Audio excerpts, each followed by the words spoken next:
www.radiomesra.com. 102,8 FM. Assalamualaikum warahmatullahi wabarakatuh dan selamat pagi. Seperti yang telah kita informasikan dari kemarin, kalau untuk hari ini kita akan bersama di spesial program Talkshow Pendidikan bersama dengan Institut Teknologi Habibie Kota Parepare dan akan mengambil tema menata masa depan pendidikan Kota Parepare, dan insya Allah nanti akan dipandu bersama Bang Rama, kawan saya yang rindu saya sudah terobati karena lama beliau baru kembali lagi ke Radio Mesra setelah kemarin-kemarin memandu program, salah satu program di Radio Mesra. Dan Insa Mesra nanti boleh bergabung, ada layanan telepon, bisa melalui telepon seluler dan WhatsApp di 0853 95350907. Program ini bisa disimak melalui YouTube di Mesra Channel, untuk TikTok di Mesra 102,8 dan Facebook di Mesra Dio Parepare. Untuk mempersingkat waktu, langsung saja kita ke dialog kita untuk pagi hari ini. Silakan. Assalamualaikum warahmatullahi wabarakatuh. Selamat pagi pemirsa dan pendengar di Mesra FM 102,8. Pagi ini kita kembali acara spesial program talk show, yaitu masalah dialektika pendidikan. Bahasan pagi ini adalah di persoalan Institut Teknologi B.J. Habibie atau biasa disingkat ITH. Dalam hal ini kita ingin membahas yaitu persoalan menata masa depan Kota Parepare di bidang pendidikan, yang kebetulan ada satu perguruan tinggi di Parepare yang kita semua juga sudah kenal, yaitu ITH. Pada pagi hari ini saya ditemani oleh Dr. Engineering Armin Lawi, SSI Magister Engineering, Wakil Rektor Bidang Akademik ITH. Selamat pagi Pak Armin. Selamat pagi Pak. Ya, bahagia saya bisa bertemu pada acara ini, bisa sedikit bincang-bincang persoalan bagaimana ITH menatap masa depan. Tapi saya sendiri sebagai warga Parepare ini baru juga kenal ini ITH masalah Institut Teknologi Habibie ini, karena kami juga jarang-jarang mendengar. Kemudian kampusnya di mana? Ada satu pertanyaan ya pagi ini. Karena tak kenal maka tak sayang. Jadi ada satu pertanyaan, sejarahnya ITH ini bagaimana? Tiba-tiba muncul di Kota Parepare ini, Pak Armin. Oke, terima kasih banyak Pak Tri. Jadi sahabat Mesra, Radio Mesra Kota Parepare dan sekitarnya. Jadi Institut Teknologi B.J. Habibie atau Bang Rudi Yusuf Habibie itu tidak serta-merta muncul, Pak. Justru punya perjuangan yang luar biasa, panjang sekali itu. Jadi itu dimulai oleh pada saat Bapak Presiden SBY datang ke Parepare dan dia mengambil kesempatan dalam hal ini wali kota Parepare pada zamannya, yaitu Pak Dr. Haji Taufan Pale.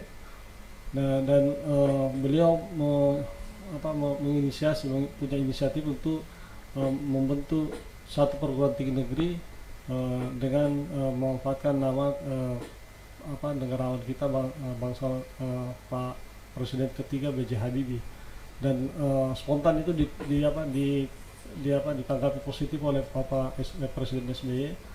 Lalu keluarlah sebelum Pak SBY, Presiden SBY berakhir masa jabatannya, itu keluarlah Perpres nomor 152 tahun 2014 itu pada bulan Oktober.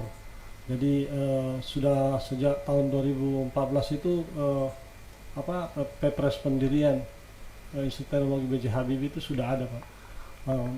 Kemudian pada pelaksanaannya ini agak sulit untuk diselenggarakan, Pak, karena selama ini perguruan tinggi negeri yang baru itu biasanya berasal dari perguruan tinggi swasta yang dinegrikan, dan mereka itu sudah punya aset-aset, mulai dari aset infrastruktur maupun suprastruktur. Dalam hal ini dosen dan tenaga kependidikan mereka sudah punya, dan terutama juga masalah infrastruktur, lahan, sarana dan prasarana yang lain. Jadi jejaknya ini sudah cukup panjang ya, Pak. Panjang sekali, Pak, panjang. Mulai 2014. 2014, luar biasa sebenarnya ini ITH. Tetapi masyarakat di Parepare nanti mungkin agak mengenalnya di 2023 mungkin 2022 ya. Kira-kira itu ya. Kemudian lokasinya di mana ini, Pak? Ya. Saya warga Parepare belum juga tahu di mana lokasinya ini. Ya, Ya. jadi saya lanjutkan tadi Pak. Jadi 2014 itu sudah ada pendirian Pepres untuk pendirian. 2014 ya, itu. ada ground breakingnya mungkin ya, ada ground pada breakingnya. Jadi- pada saat itu ya mungkin ya. Ya belum Pak. Nanti pada saat setelah keluar Pepresnya itu baru kita lakukan Groundbreaking. untuk menyampaikan ke seluruh masyarakat Kota Parepare Iya, bahwa iya. kita akan ada kampus negeri Iya, dalam bentuk iya. institut teknologi. Oh iya iya. Cuma masalahnya tempo hari itu kan ini mesti menyediakan lahan yang harus diserah terimakan ke negara. Nah itu biasanya proses membuat sertifikasi kan lama sekali. Iya, karena perguruan tinggi ini Mulai dari dikelola oleh pusat ya Pak ya, bukan oleh daerah ya. Bukan daerah. Ya. Jadi daerah yang mengusulkan. Iya. Nah, tentu saja kita apresiasi pada periode yang sebelumnya. Kemudian ditanggapi oleh pemerintah pusat. Iya, iya. Dan- Lokasinya di mana saja ini sekarang lokasinya- yang Pak ya? untuk Lokasinya itu sekarang. ada 3 tempat Pak, 3 Ya. kampus. Yang pertama itu adalah gedung bekas BKPSDM atau DPRD yang dulu yang Oh, iya, iya. ada di belakang kantor Bapeda di Balai Kota. Dan juga itu kita sebut sebagai kampus 1 Pak ya. Dan itu sekarang bersifat administratif, semua kegiatan administratif ada di sana dan laboratorium karena kami sedang mengembangkan kampus 2. Ya, kampus berikutnya itu kampus 2 itu di Gedung Pemuda Pak. Ya, itu ada sekitar 1,5 hektar ya. Termasuk perkuliahan di situ. Termasuk perkuliahan. Jadi kita sudah punya 10 kelas di kampus 2 dan kampus 1 itu ada 5 laboratorium. Jadi 4 laboratorium praktikum, satunya lagi untuk multimedia. Iya, iya. Prodi-prodinya apa saja Pak? Ini kelihatannya sudah banyak ini ya, Iya, banyak iya. kelasnya. Ya, dan alhamdulillah kepercayaan daripada pemerintah pusat itu cukup baik kita tanggapi sehingga perkembangan daripada jumlah prodi itu luar biasa pesatnya. Pak. Jadi dulu waktu pertama berdirinya atau pertama diselenggarakannya itu Ya di awalnya. di Ya awal di itu awalnya. cuma 3 program studi. Oh, 3 prodi ya. Ya, itu ilmu komputer atau informatika, program studi sistem informasi dan program studi matematika. Kemudian berkembang tahun lalu itu kita sudah menyelenggarakan 7 prodi yang efektif. Sebenarnya ada 9 prodi Pak, tapi 7 prodi kita ini karena masalah rasio dan pembagian mengajar dan juga praktikum pengabdiannya dosen-dosen dan mahasiswa itu kita perhatikan sehingga kita selenggarakan sekitar 7 prodi. Kemudian tahun ini kita sudah punya 12 prodi Pak. Oh, 12. luar biasa ya Pak ya. Jadi- 12 prodi. Yang menjadi pertanyaan juga kami semua ketika ingin memasukkan anak ke Iya. ITH, dosen-dosennya ini dosen-dosen ada dari Parepare atau dari Unhas atau mungkin dari daerah lain Iya. yang masuk kemari. Karena ini rata-rata programnya program IPA ya. Iya. Iya, Karena kira-kira Institut Teknologi Pak. Iya untuk teknologi ya. Iya. Jadi dosen-dosennya itu kita rekrut dari awal. Jadi itu sekitar 16 dosen itu sudah direkrut dan ditetapkan sebagai CPNS karena harus CPNS atau ASN itu pada bulan Juni 2022. Jadi kami waktu pada masa itu ini agak khawatir apakah kita bisa selenggarakan atau tidak karena dosen CPNS itu lama baru keluar SK-nya dan alhamdulillah di awal bulan Juni itu begitu dosen-dosen CPNS itu diangkat punya SK, barulah kita mulai dan itu luar biasa ininya effort yang harus kita lakukan karena pertama bulan Juni itu sudah semua calon mahasiswa itu sudah menentukan pilihan program studinya di perguruan tinggi negeri. Sementara kita ini baru memulai mau promosi di sekolah itu sudah calon siswa sudah tidak ada. Yang ada itu adalah kelas 3 baru. Kelas 12 yang baru dan berbagai cara kami lakukan. Satu hal juga itu yang membuat sulit waktu pertama kali itu adalah janji penyelenggaraan ITH itu sudah tidak terlalu dipercaya akan terselenggara, karena sejak 3 atau 4 tahun sebelumnya setiap kali ditanya kapan ITH beroperasi, ya tahun ini insya Allah gitu kan, tahun ini insya Allah. Dalam perjalanan ini, apakah ITH ini masih filial atau diinduki oleh salah satu perguruan tinggi, atau memang dia sudah berjalan sendiri? Ya, jadi berbeda dengan Institut Teknologi yang baru itu, yang dari Institut Teknologi Sumatera yang diinduk semangkan ke ke ITB, dan Institut Teknologi Kalimantan yang diinduk semangkan di di ITS. Jadi mereka penerimaannya itu pertama kali diselenggarakan kalau ITERA di Kota Bandung, di ITB kampusnya, kemudian di ITK itu di Surabaya, di ITS. Tapi kalau ITH itu langsung, Pak. Langsung kita tidak disemangatkan, langsung diselenggarakan mulai awal itu di Kota Parepare. Oh, langsung. Langsung. Ya. Dan jadi tidak menginduk di Unhas mamanya. Tidak menginduk Unhas. Cuma karena yang menjadi pejabat itu harus punya kriteria tertentu, persyaratan tertentu, maka ITH meminta bantuan ke Unhas melalui ini kan sama kementeriannya, Pak. Jadi kami itu yang para pejabat pimpinan itu yang berasal dari Unhas, sedangkan dosen-dosennya itu seluruhnya dari dosen ITH. Dan menariknya itu banyak dari alumni luar negeri, Pak. Ada dari Inggris, ada Polandia, ada Jepang. Luar biasa. Dan juga dosen-dosennya itu dari perguruan tinggi yang ternama di Indonesia, Pak. Jadi ada dosen kami dari UGM, ITS, UI. Dosen pinjaman atau memang lulusan dari sana? Lulusan dari sana jadi dosen di tempat kami, Pak. Ya, dan itu makanya lumayan cepat ini, karena kita bisa persepsinya sama secara dalam hal ini penyelenggaraan ITH. Tapi dosen-dosen ini sudah sesuai dengan prodi yang dibuka? Ya, sudah sesuai. Karena sudah sesuai. Pada saat pertama kali dibuka itu kan semua ada kriterianya, Pak, untuk menjadi CPNS atau P3K. Seperti itu. Ya. Sekarang ada satu pertanyaan juga, yaitu bagaimana Institut Teknologi Habibie ini menjadi semacam ikon di Kota Parepare. Artinya bahwa kalau kita bicara Parepare, kita juga bicara ITH. Iya. Jadi ini kelihatannya perlu bertahap caranya, Pak, dan seperti kami sampaikan tadi, dosen-dosennya itu luar biasa mumpuni kapasitas pendidikannya. Dan juga mereka punya misi idealisme untuk mencapai sesuai jalur bidangnya. Cuma sayangnya memang kondisi mahasiswa yang kami terima itu di luar dari ekspektasi. Biasalah kalau jurusan komputer mereka hanya berpikir bahwa bisa pakai Office, itu sampai banyak kali yang mengirim email. Tetapi kita tunjukkan bahwa Institut Teknologi Habibie itu beda dengan perguruan tinggi yang lain, karena mulai dari streaming untuk keilmuannya spesifik, kemudian bagaimana bentuk spesialisasi dan keterampilan kompetensi yang mereka harus miliki itu banyak yang kaget, Pak. Jadi biasanya mereka belajar tentang bikin desain dan sebagainya. Di semester 1 itu sudah langsung bikin programming. Dan baik.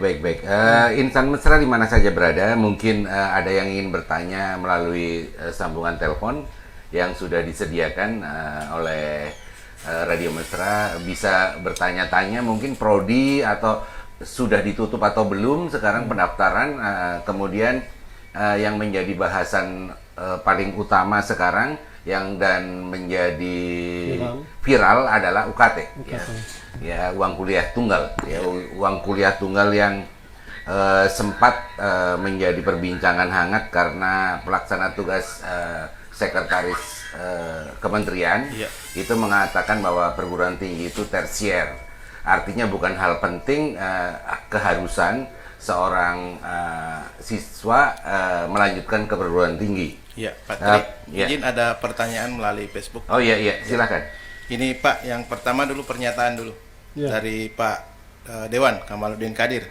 Mantap, salam hormat buat Tuareg ITH luar biasa. baru tapi sudah dicintai masyarakat untuk kuliah di sana. Ini yang jadi pertanyaannya dari Pak Saripudin, apakah ITH membuka kelas akhir pekan untuk kelas pekerja?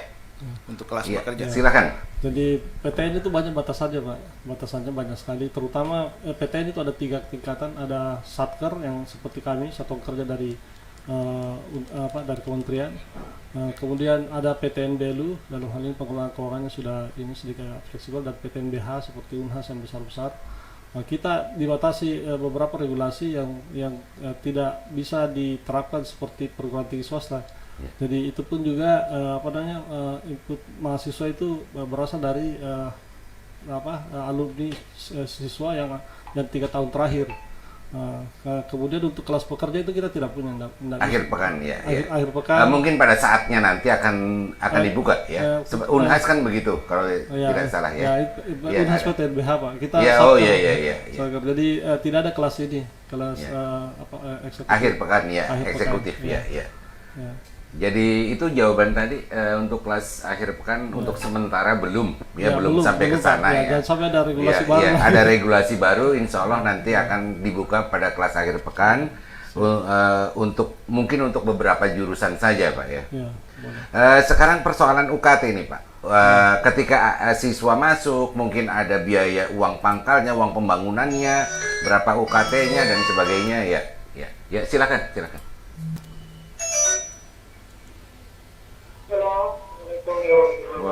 Waalaikumsalam. Nama saya Umar. Pak Umar. Iya. Tentunya pertama kita apresiasi dan terima kasih yang di ITH telah hadir di Radio Masyarakat selaku narasumber. Halo. Silakan Pak. Lanjut. Jadi saya langsung saja Pak ya. Iya. Ya terkait masalah UKT tadi ini, karena ini sudah isu yang sudah sangat viral ya terkait dengan UKT. Tentunya kita tidak mau IPH seperti itu. Para mahasiswanya maupun apalah melakukan demo terkait dengan UKT itu. Jadi mudah-mudahan ITH ini ada, kalau perguruan tinggi di dekat rumah saya ini satu perguruan tinggi yang banyak juga diminati oleh anak-anak dari luar daerah Kota Parepare ini. Wah, luar biasa ya aksi yang sudah dilakukan terkait dengan UKT ini. Ya, Soreang. Di mana Pak? Di mana? Di Soreang. Ini dekat dari rumah saya. Oh, di Soreang. Dekat dari akhir ini Iya. mahasiswanya sudah melakukan demo ya. Iya. Tuntutan terkait dengan UKT ini. Dan hampir rata-rata yang namanya perguruan tinggi negeri ya bermasalah dengan UKT. Nah, mungkin bisa ada penjelasan nanti dari Pak narasumber ini terkait dengan hal ini. Yang kedua, kita melihat program pemerintahan akan datang Pak, sangat sentral di isu hilirisasi Pak. Isu hilirisasi. Nah, tentunya bagaimana pihak ITH menjemput namanya program pemerintahan ini hasil siswa-siswanya nanti ini Pak, dalam menjemput ITH hilirisasi nanti ini. Kalau Parepare kan kalau berbicara hilirisasi Pak, kalau berbicara sumber daya alam kan tidak ada Pak. Hampir tidak ada. Ya tentunya yang sangat diinginkan adalah bagaimana hilirisasi terkait hilirisasi digital ya. Hilirisasi digital. Nah, tentunya ini juga sangat kita harapkan hasil-hasil daripada adik-adik mahasiswa keluaran daripada ITH ini bisa ada inovasi-inovasi hilirisasi terkait dengan digital ini yang sangat bisa berperan dalam hal meningkatkan dan menumbuhkan persaingan ekonomi di Kota Parepare ini Pak. Mungkin sudah dipahami Pak ya. Mungkin sudah dipahami saya punya pertanyaan ini. Iya. Baik, Pak. Kali ini, Pak. Ya. Ya. Sehingga saya katakan pertanyaannya adalah bagaimana ITH nantinya ini menyambung konektivitas antara program pemerintah pusat dengan ITH nantinya, khususnya terkait dengan hilirisasi digital. Saya kira itu. Assalamualaikum warahmatullahi wabarakatuh. Waalaikumsalam. Silakan Pak Armin untuk Ya. menjawab. Ya, jadi bagus sekali pertanyaannya Pak Umar, ini luar biasa, dan itu kita harapkan kesadaran seperti yang menjadi pertanyaan itu bisa kami jawab dengan mudah-mudahan dengan baik nantinya. Jadi banyak persepsi tentang UKT itu, termasuk di dalamnya BKT dan kemudian ada IP lagi istilahnya. Tetapi sebenarnya itu untuk tujuannya untuk subsidi silang Pak ya. Dari yang punya ekonomi tinggi bisa mensubsidi daripada mahasiswa yang tidak berkemampuan. Ya. Nah, dan itu secara murni kita bisa terapkan di ITH karena jumlah program studi pada awalnya itu tidak terlalu banyak, sehingga kita cuma mengimplementasi seleksi mandiri itu atau non subsidi itu dalam bentuk jalur seleksi Pak. Ya. Jadi, Kebetulan Bapak mengatakan jalur. Ada berapa jalur Ya. untuk bisa masuk ke ITH ini? Ya, jadi di ITH itu ada 3 jalur secara 3 jalur, umum. ya, Jadi ya, 2 jalur melalui seleksi nasional Oh iya. yang diseleksi oleh pemerintah pusat, dalam hal ini panitia tim PMB di BP3 Kemendikbud. Kemudian ada jalur seleksi nasional itu ada 2, seleksi nasional berbasis prestasi yang dulu kita sebut jalur undangan Pak ya. Iya. Nah, jadi diseleksi Jalur undangan. Ya, jalur jalur undangan diseleksi berdasarkan prestasi selama Prestasi. siswa dan diusulkan oleh sekolah Ya. ke Dikti. Kemudian ada jalur seleksi nasional berbasis tes atau dengan ujian. Ujian. Dan ini sudah berlangsung minggu lalu sudah berakhir dan kita tinggal tunggu pengumumannya. Dan satu lagi jalur yang sangat membantu untuk masyarakat Kota Parepare, Ya. yaitu jalur seleksi mandiri. Jalur seleksi mandiri itu intinya atau tujuannya adalah untuk memberikan kesempatan seluas-luasnya kepada putra-putri daerah dan juga di luar Ajataparan dan sekitarnya, tentu saja kita buka. Itu diseleksi secara mandiri oleh ITH, kemudian nanti hasilnya itu akan kita bawa, kita sampaikan ke kementerian untuk disetujui. Dan itu ketiga jalur tersebut itu mekanisme UKT-nya itu sama saja, dan yang berbeda itu mungkin uang pendaftaran saja ya. Yang uang pendaftaran dari SNBT itu seleksi nasional berbasis tes itu 300.000 untuk 4 prodi pilihannya, sedangkan untuk seleksi mandiri itu kita minta 150.000 untuk pendaftaran. Ya, mungkin ada juga pertanyaan masyarakat, dari masyarakat mungkin ada pertanyaannya, apakah ITH ini juga menyediakan beasiswa? Ya, Jadi untuk orang-orang yang tidak mampu tetapi anaknya memiliki prestasi yang luar biasa, karena mungkin dia sudah ketinggalan di jalur prestasi, maka dia ingin bagaimana jalan keluarnya? Jadi kami perlu jelaskan dulu tentang UKT itu.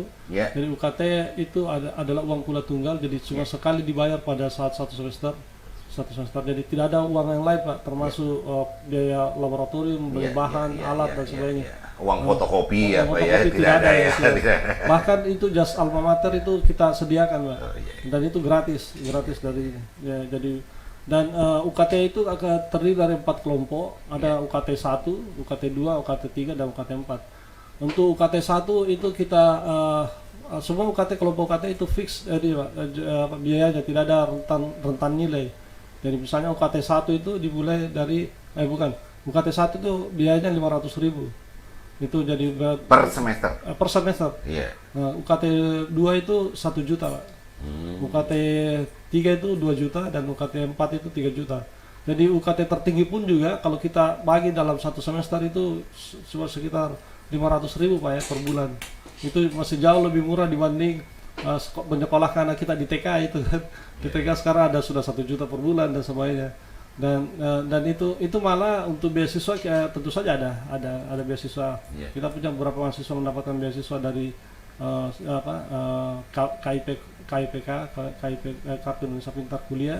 ada juga dari Basasnas, ada dari Kala Group dan sebagainya. Ya, ya. Dan seperti itu Pak ya. Tetapi untuk UKT ini ada 4 kelompok UKT ini, Pak. Ini bagaimana ini menentukan saya di UKT 1 mamanya atau saya di UKT 2 atau yang termahal di UKT 4 katakanlah begitu. Untuk menentukan kriteria ini kita punya mekanisme verifikasi dalam menentukan UKT. Jadi UKT itu ditentukan berdasarkan dokumen yang dikirim ke ITH. Tentu saja pada saat pendaftaran ulang itu mereka mengupload dokumen-dokumennya mulai dari gambar rumahnya, tampak samping, tampak depan, listrik berapa dibayar per hari, per bulan, air juga berapa, kemudian kartu keluarga, struktur organisasi struktur keluarganya itu bagaimana. Dia baru dianalisa Pak. Kemudian itu kita analisa dan itu pun juga kita lakukan verifikasi Pak. Jadi ada yang mendatangi langsung ke lokasi kalau masih di Jataparang. Ada juga kita periksa secara online, jadi fotonya live streaming itu untuk melihat kondisi keluarganya, rumahnya dan sebagainya. Baru kemudian kita tentukan. Itu pun juga setelah proses verifikasi seperti itu kita masih memberikan kesempatan sanggah. Jadi dari verifikasi penentuan UKT kemarin itu cuma 30 yang menyanggah Pak dari 139 yang lulus. Mungkin termasuk wawancara dengan orang tua. Iya, terutama kalau diverifikasi itu orang tuanya harus hadir Pak. Orang tua diwawancara. Iya, diwawancara. Ya. Dan itu kita verifikasi dokumen terutama dan verifikasi lokasi seperti itu. Jadi sampai sekarang ini masih terbuka ini untuk jalur mandiri ITH. Jadi justru belum waktu buka rentangnya. Belum buka, baru kita tunggu dulu hasil seleksi nasional berbasis tes dari ini, karena nanti siapa tahu sudah lulus dia mendaftarnya dan lulus juga kan double jadi Pak. Dan itu kita mekanismenya seleksi bertahap. Insya Allah pembukaan pendaftaran itu dimulai untuk seleksi mandiri mulai tanggal 10 Juni. Dan jadi ini kesempatan yang besar untuk ada di Parepare dan sekitarnya. Yang ada tadi yang pernah disampaikan tadi oleh Pak Umar tadi, ini kedudukan ITH di Parepare, apakah dia membawa dampak atau efek ekonomi? Insya Allah ya. Ini bagaimana ini? Ya, jadi dampak daripada pendidikan itu ini Pak butuh waktu, time concern. Dan itu harus di pelan-pelan bertahap, ada juga bisa kencang. Tapi tergantung dari bidang kespesialisasi yang kita miliki. Kalau umpamanya dipaksakan untuk cepat baru belajar langsung bisa bikin program itu kan sekarang prosentasi siswa yang dari mahasiswa yang asal Parepare, yang dari luar Parepare itu prosentasinya kira-kira bagaimana? Ya, kalau awalnya itu dulu hampir 90% itu dari Parepare Pak. Sekarang itu sekitar 80-75% dari Parepare. Karena pertama program studi kami sudah banyak. Yang kedua itu seleksi nasional sudah terlingkup di situ, kita masuk dalamnya. Yang ketiga itu bidang-bidang ilmu atau program studi yang kami selenggarakan itu nilai jualnya tinggi untuk masa depan. Jadi sekarang itu sekitar 75-80 dan rata-rata itu mereka Parepare? Dari Parepare, Jataparang dan sekitarnya Pak. Yang 80%? Iya, 80%. Itu berarti efek ekonominya kira-kira kos-kosan semakin banyak, kemudian persoalan makan mahasiswa dan sebagainya. Itu akan membawa dampak besar terhadap Parepare tentunya. Dan kami terpaksa harus turun tangan untuk menjelaskan kota Parepare itu di mana, bagaimana mengakses ke Parepare, bagaimana situasinya, dan juga tempat tinggalnya seperti Bapak sampaikan tadi. Jadi begini, banyak yang pilih itu karena pertama reputasi daripada pengajar itu dalam hal ini mereka alumni pilihan yang jadi dosen, dan juga nama Habib tentu saja kita tidak bisa lepas. Tetapi mereka tidak tahu itu Parepare di mana Pak. Tidak tahu Parepare di mana. Betul. Jadi banyak sekali yang dari Sumatera, dari Kalimantan, kalau Jakarta itu mereka biasanya komunikasi lewat ini. Tapi kalau calon mahasiswa yang ada dari Pematang Siantar yang siapa namanya itu bingung dia bagaimana caranya ke Parepare. Jadi ini butuh proses memang. Butuh proses untuk memperkenalkan Parepare. Tentunya bukan hanya ITH, tetapi seluruh masyarakat Parepare ikut membantu memperkenalkan Ya. ITH ini. Ya, jadi ada kolaborasi antara ITH dengan masyarakat. Ya. Kadang-kadang ITH barangkali perlu hadir di masyarakat, di kelompok-kelompok komunitas masyarakat dan sebagainya. Itu sangat perlu mungkin. Ya. Untuk mengenal Kota Parepare sebagai jadi kami jelaskan itu Pak, bahwa Parepare itu kota madani, santrinya pondok pesantren itu luar biasa banyak di dalam ini, dan kenyamanannya itu tinggi. Jadi ada koran itu merilis kota ternyaman di Indonesia itu Parepare nomor 11. Termasuk mungkin persoalan biaya hidup. Ya, biaya hidup ini biasanya dipertanyakan banyak orang tua. Di Parepare murah tidak? Ya. Ketika anak dikirim ke Jogja, kirim ke Bandung, di ITB mungkin, di Jogja atau di Surabaya atau di Malang atau di mana saja, mereka yang dipertanyakan adalah biaya hidup biasanya. Itu kalau di Parepare biaya hidupnya bagaimana gitu? Ya, biaya hidup itu kami sudah jelaskan juga di ke calon mahasiswa. Bahwa kebiasaan makan kue khas daerah tradisional itu muncul di sini. Ada macam-macam bersifat sarapan pagi, ada sebagai dessert saja bentuknya. Tapi murah atau mahal untuk Parepare? Untuk Parepare murah. Dibandingkan mamanya anak saya harus ke Makassar, mamanya lebih murah Parepare. Ya, lebih banyak faktor yang banyak sehingga banyak calon mahasiswa kami itu Pak atau sudah menjadi mahasiswa itu berasal dari Kota Makassar malah. Nah, karena mereka pertama tentang keamanan Pak. Kalau di Unhas misalnya parkir motor kunci dilupa di ini sudah hilang motornya Pak. Tapi kalau di Kota Parepare itu masih aman-aman saja itu. Iya. Artinya Parepare safety, kotanya betul-betul aman, didukung mungkin oleh kondisi lingkungan yang baik. Nah itu nanti kita perlu berbaur dengan komunitas masyarakat di Kota Parepare untuk menjaga Pak. Karena ini budaya kita sendiri kan itu nanti pada proyeksi kami itu sekitar 10 tahun atau 5 tahun yang akan datang itu akan banyak orang-orang dari luar daerah masuk ke sini, dan itu bagaimana mempertahankan budaya itu nanti. Artinya persiapan masyarakatnya juga harus bersiap, untuk itu.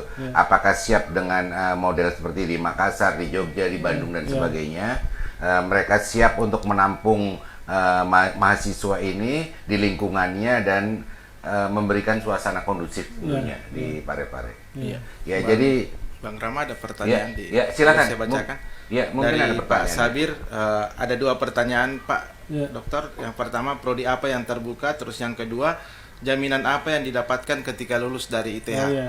Dan ini bagus sekali pertanyaan. Banyak pertanyaan begitu. Dan kita punya jawaban yang khas dan tidak bisa dicontoh oleh perguruan tinggi negeri yang lain. Jadi program studi yang sudah ada itu awalnya ada 3, pertama disebutkan ilmu komputer atau informatika. Jadi nomenklatur itu sama Pak, informatika atau ilmu komputer. Jadi terserah yang mana pakainya di sini. Kemudian sistem informasi, kemudian matematika, kemudian ada teknologi pangan, ada teknik sistem energi, ada teknik metalurgi, ada bioteknologi, ada sains data, ada sains aktuaria, teknik sipil dan teknik arsitektur. Prodi-prodi ini memang dibutuhkan pasar, Pak. Yang aneh-aneh. Seperti metalurgi tadi. Apakah ini dibutuhkan pasar? Oh, itu sangat dibutuhkan, Pak. Jadi ini lahir karena kerjasama ketika Vale mengunjungi Unhas dan kami yang berada di dalamnya itu mereka meminta untuk dibentuk program studi metalurgi karena untuk pertambangan itu kan secara luas Pak Nah, sedangkan metalurgi itu khusus untuk logam-logam mulia seperti itu. Nah, ada juga sains data. Nah, sains data ini baru pertama kali banyak yang dengar ini Pak. Dan sains aktuaria juga, sains aktuaria. Kalau aktuaria itu kan hasilnya menjadi seorang aktuaris sebagai profesional yang dalam bidang asuransi. Dan itu lowongan tentang aktuaris di seluruh Indonesia itu sangat banyak Pak. Sangat banyak karena perusahaan asuransi, perusahaan bank dalam hal ini untuk menangani risiko.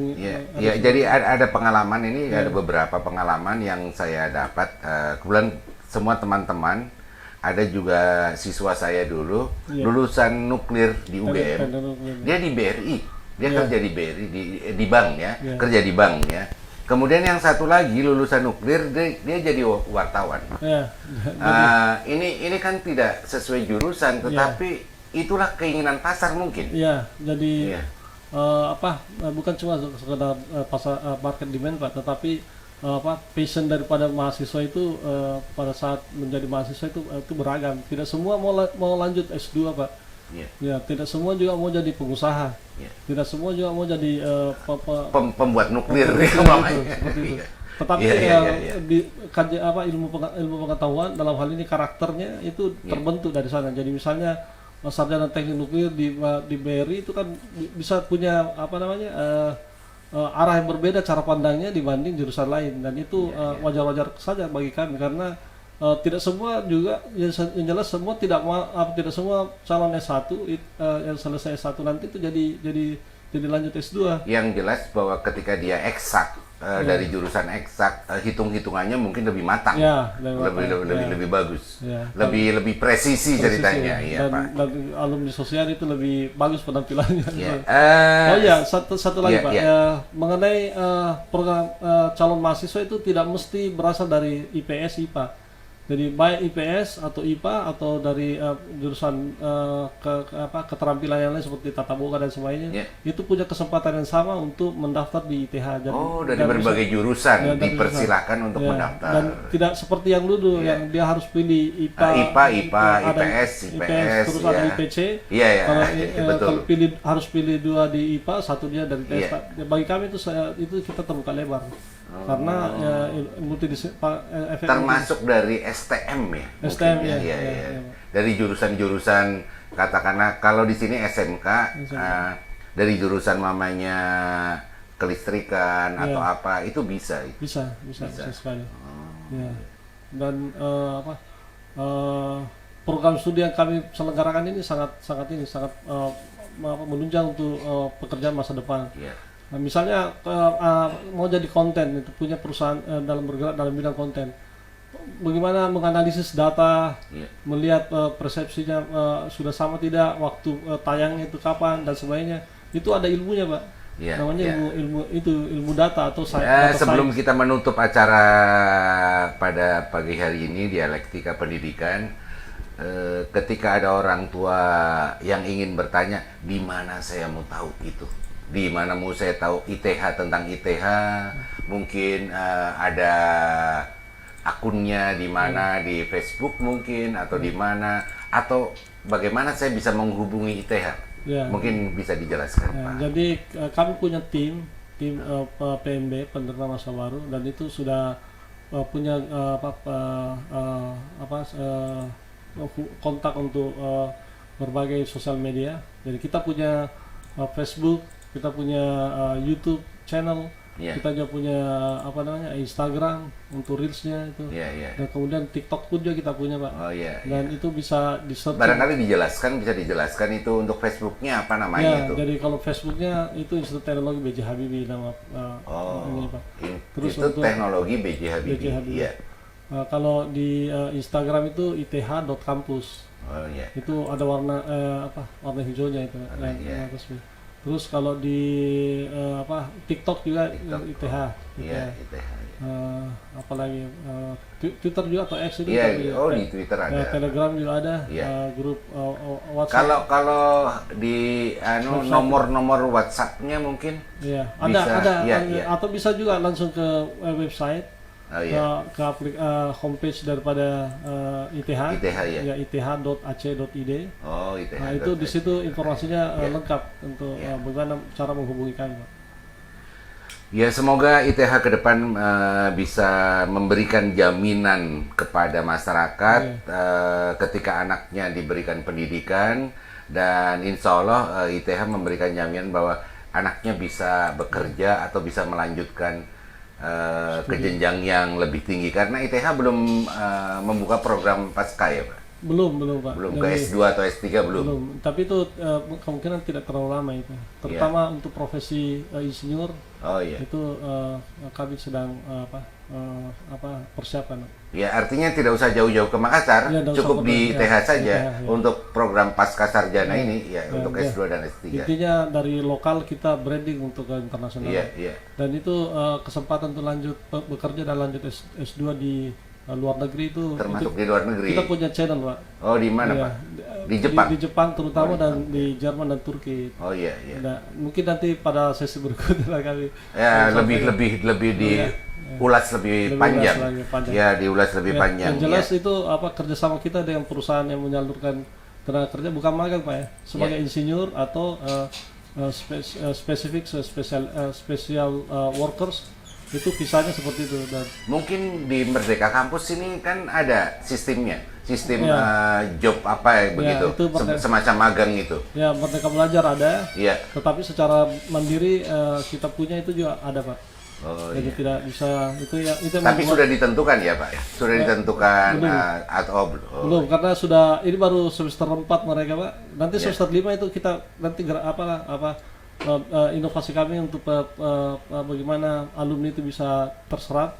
Itu kita akan mulai di Yang semester penting 5. tidak memberatkan orang tua. Enggak. Ketika ITH akan melakukan berbagai hal, ITH tetap berpegangan pada Ya.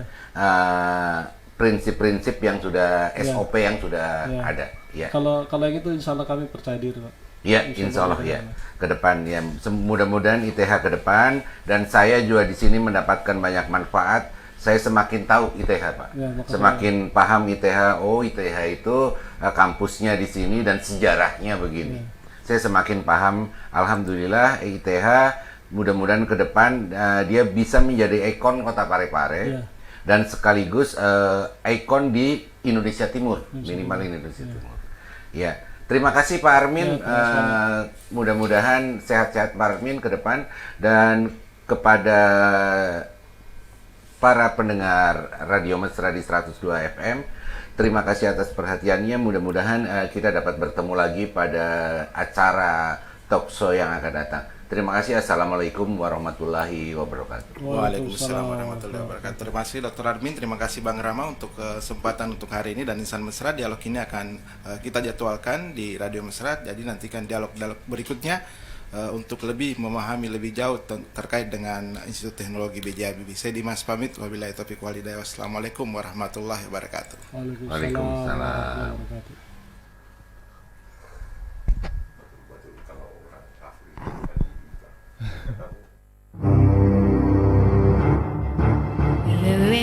www.radiomesra.com